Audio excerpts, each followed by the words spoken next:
হে রাসূল তোমাকে ভুলি আমি কেমন করে, হাজার ব্যথা বেদনার পড়ে।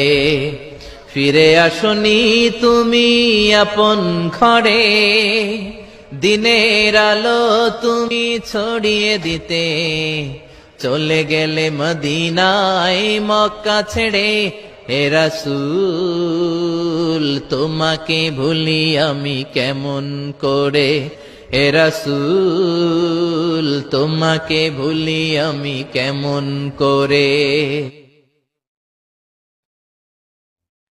খেয়ে না খেয়ে দিন প্রচারের কাজে নিজেকে দিয়েছ বিলিয়ে, তাই ফের কাফিরেরা চিনল না সে আলো, দুষ্ট ছেলেদের পিছু দিল লেলি।